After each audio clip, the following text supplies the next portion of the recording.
Olá, meus irmãos e minhas irmãs.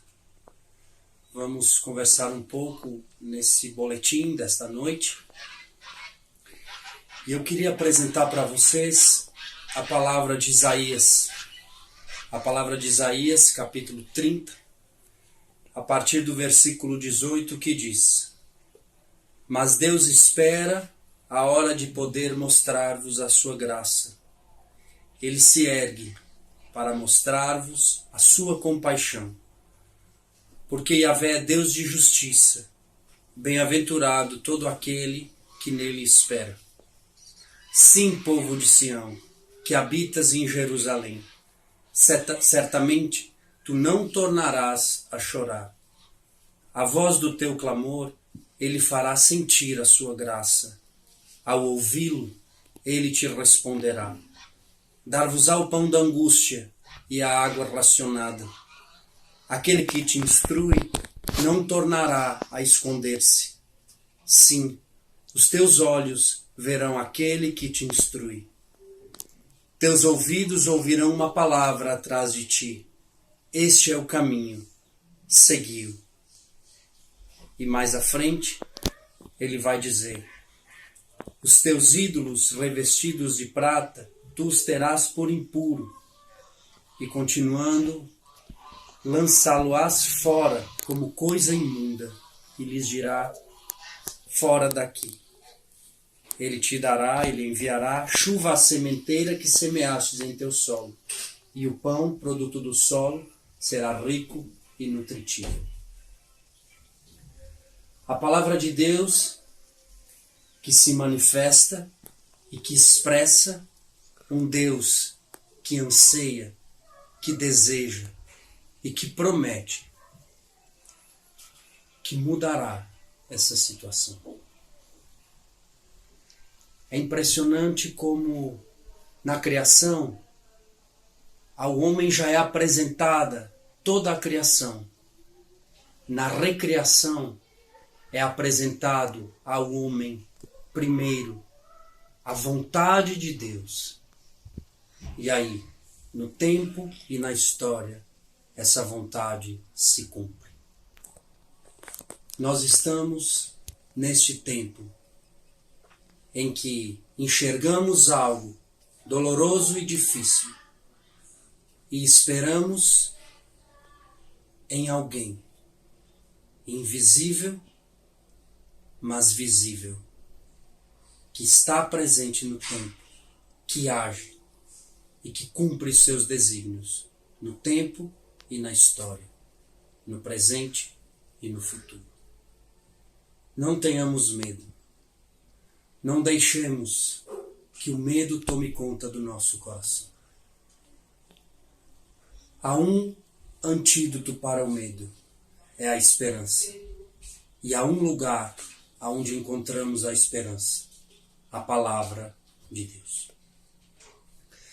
Estamos vivendo os limites da nossa própria natureza e os limites impostos pelas circunstâncias. E a palavra de Deus apresenta três personagens, três pessoas que viveram ou o limite da sua natureza, ou o limite das circunstâncias, ou o limite da natureza e das circunstâncias juntos. Aquela viúva que ofertou a sua moeda no cofre e que Jesus chamou os discípulos e elogiou a atitude dela, ela não tinha os limites da circunstância. As pessoas circulavam tranquilamente em torno do cofre do templo e a palavra de Deus diz que muitos depositavam ali a sua partilha. Mas ela tinha os limites da sua natureza. Ela era muito pobre. Na multiplicação dos pães, ali se vivia talvez não os limites da natureza. As pessoas que estavam aí talvez nem fossem pobres, mas as circunstâncias, isso é, o local onde eles estavam e o tempo em que eles caminhavam buscando a Jesus no deserto, impunham sobre eles os limites das circunstâncias.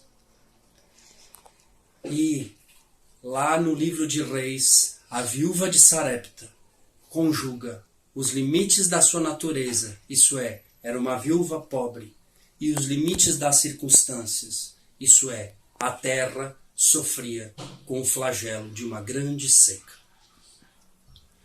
Então, quer seja pelos limites da natureza, quer sejam pelos limites das circunstâncias, quer sejam pelos limites conjugados da natureza e da circunstância, esses três personagens mudaram o tempo, os acontecimentos e a história, porque se tornaram colaboradores de Deus. Não foram dominados nem pelos limites da natureza, não foram dominados pelos limites da circunstância, mas foram movidos pela causa primeira que é Deus, e tornaram-se causa segunda. E como colaboradores de Deus, movidos pela sua graça, mudaram o tempo e a história. O pão da angústia e a água racionada, entregue nas mãos de Deus, se transforma em um produto rico do solo, rico e nutritivo. Diante desse tempo, diante desse momento, mesmo sofrendo os limites das circunstâncias e da natureza, de tudo aquilo que você receber, de tudo aquilo que o Pai do céu fizer chegar à sua família, partilhe a sua comunhão de bens. Faça como um menino, faça como a viúva do Novo Testamento, faça como a viúva do Antigo Testamento. Viva a comunhão de bens. Reter a sua comunhão de bens nesse tempo será criar um vazio no tempo e na história. Uma ausência surgirá para a humanidade, para a igreja, para a comunidade e para você mesmo. Partilhar a sua comunhão de bens, do pouco que você recebeu, daquilo que Deus lhe deu, viver a sua comunhão de bens, significa participar da recriação, significa ser colaborador de Deus e ter os seus efeitos para toda a humanidade, para a igreja, para a comunidade e principalmente para você mesmo e para a sua família. Não tenha medo. Mantenha-se um homem e uma mulher religiosos em todas as circunstâncias, em todas as dimensões da sua natureza. Relacione-se com Deus, relacione-se com Ele a partir dos seus bens. Viva a sua comunhão de bens. Shalom.